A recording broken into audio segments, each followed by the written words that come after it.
It's his first public sermon in almost 5 years. Iran's supreme leader Khamenei is leading prayers in central Tehran on Friday, as announced on the Islamic Republic's official news agency website. The speech comes at the commemoration ceremony for the late Hassan Nasrallah, leader of the Lebanese movement Hezbollah, killed in a targeted Israeli strike 1 week ago. It also comes 3 days after Iran's Revolutionary Guards fired some 200 missiles onto Israel in retaliation of Nasrallah's death, with the Iranian military releasing official footage of the attack on Thursday. In a conference, Khamenei said he would talk on the situation in the Middle East soon, but it remains unclear if the leader will choose to do so during the Friday prayers. In the meantime, he claimed that American and some European presence in the Middle East region is the cause of war and tension. If they rid the region of their presence, no doubt these conflicts, wars, and clashes will completely go away.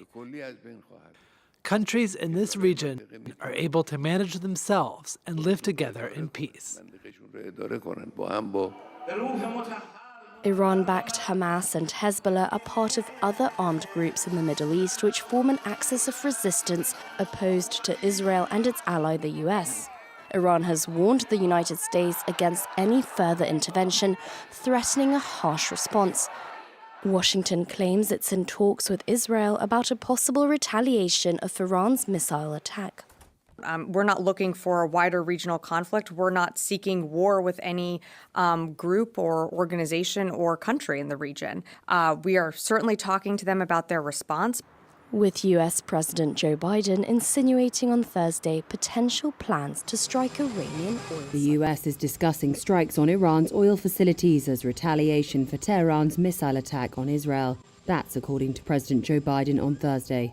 Israel is weighing its options after Iran launched its largest ever assault on Tuesday. Biden was asked whether he would support Israel striking Iran's oil facilities. We're in discussion with that. I think that would be a little, anyway. His comments contributed to a surge in global oil prices due to the rising Middle East tensions. The president also emphasized that no immediate action was planned, but reassured that Israel would respond to Iran's aggression. A US official said Washington does not believe Israel has decided yet how to respond to Iran. However, on Wednesday, Biden said he would not support any Israeli strike on Iran's nuclear sites. Meanwhile, Israel continued to target Hezbollah in Lebanon, launching new airstrikes on Beirut. Israel appeared to be targeting Hezbollah strongholds with reports of heavy bombardment in the Dahieh area. Residents say Israel ordered people to leave their homes in parts of the district. Israeli Prime Minister Benjamin Netanyahu has vowed Iran will pay for Tuesday's missile attack, and Washington said it would work with its longtime ally to ensure Iran faced severe consequences. Iranian President Masoud Pezeshkian, speaking in Doha, said on Thursday that Tehran would be ready to respond. Israel says its operations in Lebanon aim to help tens of thousands of its citizens to return home after areas near its northern border were forced to evacuate by Hezbollah attacks during the Gaza war. Meanwhile, over 1.2 million Lebanese have been displaced, with nearly 2,000 casualties reported since the escalation of Israeli attacks in the past year, primarily in the last 2 weeks. Foreign nationals in Lebanon have been scrambling to get out as Israel's campaign against the Iran-backed Hezbollah intensifies. One man told Reuters that flights are fully booked, with the earliest available in 10 days. Others turned to the sea, with hundreds arriving in Turkey via ferry after flights were cancelled. The rush comes as Israel sent troops into southern Lebanon after 2 weeks of intense airstrikes, some hitting in the heart of Beirut after a year of clashes with Hezbollah. Governments worldwide have been urging their citizens to leave and drawing up plans to get them out. Dozens of Greeks and Greek Cypriots boarded this Greek military aircraft in Beirut. Those on board, like many others fleeing, spoke of the growing chaos and terror caused by the bombing campaign this week. The plane dropped off close to 40 people in Cyprus, about 125 miles west of Lebanon, before continuing on to Athens. There was bombing and we could hear it. Libyan Cypriot citizen Gigi Khalifa says the last week has been tough, especially for her children. I just feel bad for all those people I left behind, all those friends, my kids' friends. I don't know if we're going to see them again or not. and hopefully they are in safe places. I miss you all, guys. The kids miss you as well. Yeah. In France, a Franco-Lebanese grandmother reunited with two of her grandchildren after trying to get her family on a plane to Paris for 2 weeks. May Dea says her family in Lebanon lives in a neighborhood that was completely bombed, forcing them to flee to the mountains. They lost everything. The kids are arriving, and look, I have to bring their things. They have nothing on them. Israel on Thursday urged residents to evacuate more than 20 towns in southern Lebanon in the escalating conflict that has drawn in Iran and risks drawing in the United States. This was the scene in Beirut on Thursday morning after Israel struck the heart of the Lebanese capital. One resident said the building hit was used as an emergency center. The latest attack comes after the Israeli forces suffered their deadliest day in a year on the Lebanese front. The strikes had targeted a building in the district of Bashura, a security source said. It was only a few hundred meters from Parliament and was the closest an Israeli strike has come to the central downtown district of Beirut. A Hezbollah-linked civil defense group said 7 of its staff, including 2 medics, had been killed in what Israel called a precise airstrike. On Wednesday, Israel said 8 soldiers were killed in ground combat in South Lebanon and promised to hit back hard. Iranian President Masoud Pezeshkian warned against silence in the face of Israel's warmongering. He added that any type of military attack will be met with a response by armed forces. On Thursday, Israel's military urged residents of over 20 towns in South Lebanon to evacuate their homes immediately, suggesting that another Israeli operation designed to further weaken Hezbollah is imminent. In almost a year of cross-border fighting, more than 1,900 people have been killed in Lebanon. Most of the deaths occurred in the past 2 weeks, according to Lebanese official statistics. A Russian-guided bomb hit this apartment building in Ukraine's Kharkiv late on Wednesday, local officials said. At least 10 people were said to be injured, including a 3-year-old boy. Regional Governor Oleg Sinigubov said the bomb hit between the 3rd and 4th floors of the building in the city's Saltivka district. He described it as a, quote, completely residential area with no military or infrastructure objects. Moscow denies targeting civilians but has regularly struck towns and cities behind the front lines. Alexei's mother was among the wounded. There was a powerful explosion. Nearby apartment blocks shook. All the car alarms went off. I looked in the window and saw smoke billowing. I realized that it was my mother's building. I ran across the street with my wife and saw that my mother's apartment was on fire. The cars were on fire. Everything was broken. Separately, local authorities said Moscow had launched a major drone attack on 15 Ukrainian regions. Residential and commercial buildings were severely damaged across the country. The Ukrainian Air Force said it had shot down 78 out of 105 Russian drones during the assault. That includes 15 in Kyiv during an air alert that lasted more than 5 hours. 23 more were likely impacted by active electronic jamming, the Air Force said. U.S. dock workers and port operators reached a deal Thursday to end a crippling 3-day strike. The stoppage has shut down shipping on the East Coast and Gulf Coast. It's the biggest such walkout in nearly half a century, with analysts putting the cost to the economy at up to $5 billion per day. In all, 36 ports were affected, including New York, Baltimore, and Houston. Now, Reuters sources say the two sides have agreed to a pay hike of 62% over 6 years.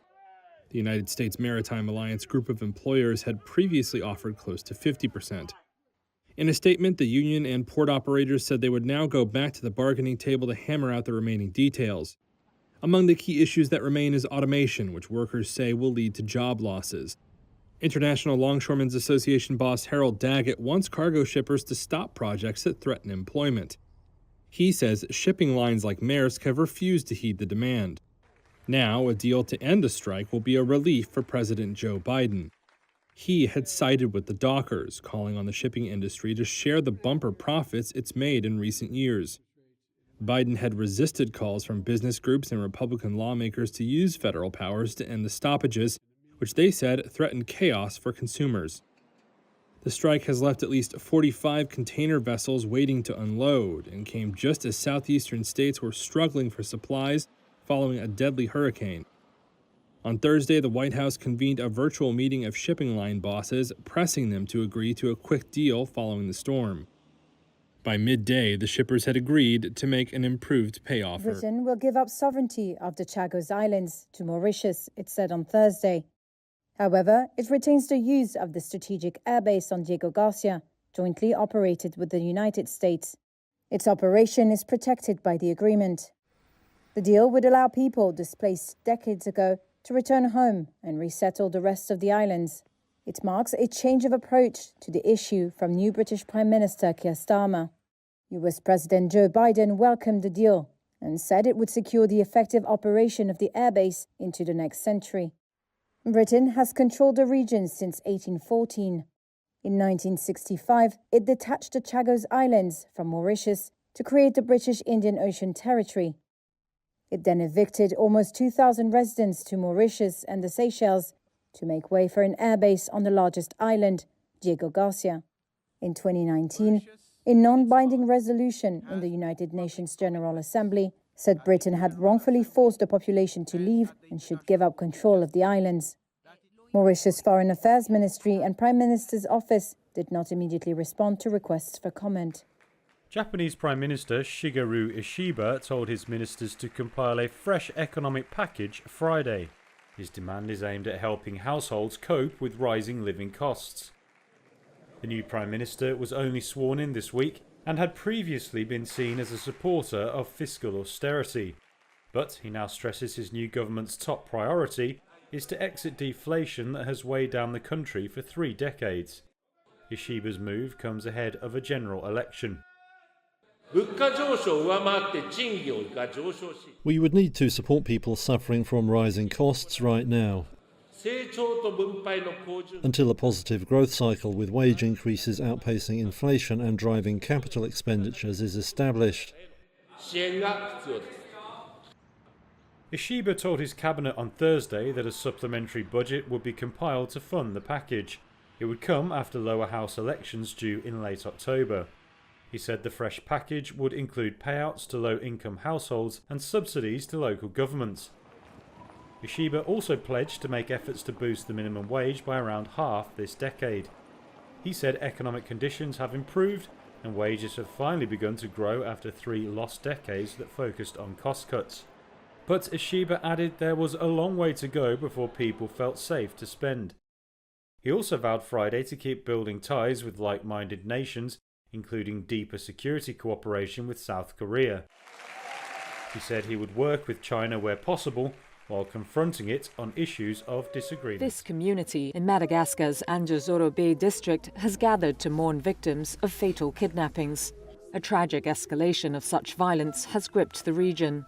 Tanjona Raheri Fololona was among 5 people abducted early August. Among those taken were a rice farmer, a teacher, and a recent graduate. Weeks later, when their families were unable to pay a $48,000 ransom, they were brutally murdered.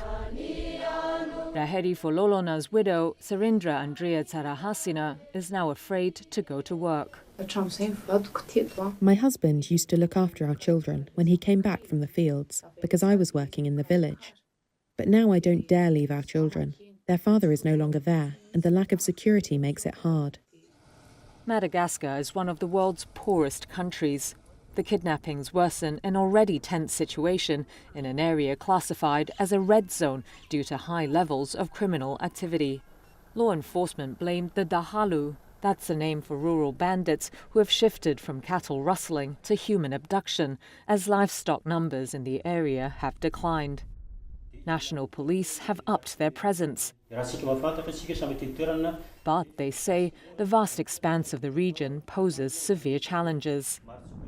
2 months since the kidnappings, the village is still gripped by grief and fear. Some farmers are scared to tend their fields. The headmaster of a local secondary school said several students have requested transfers. The children are not the only victims. The teachers are also beginning to lose hope. For Andrea Tsarahasina, she worries for her and her children's futures. We don't know what to do, where to go, she says. I followed my husband here, and he is dead.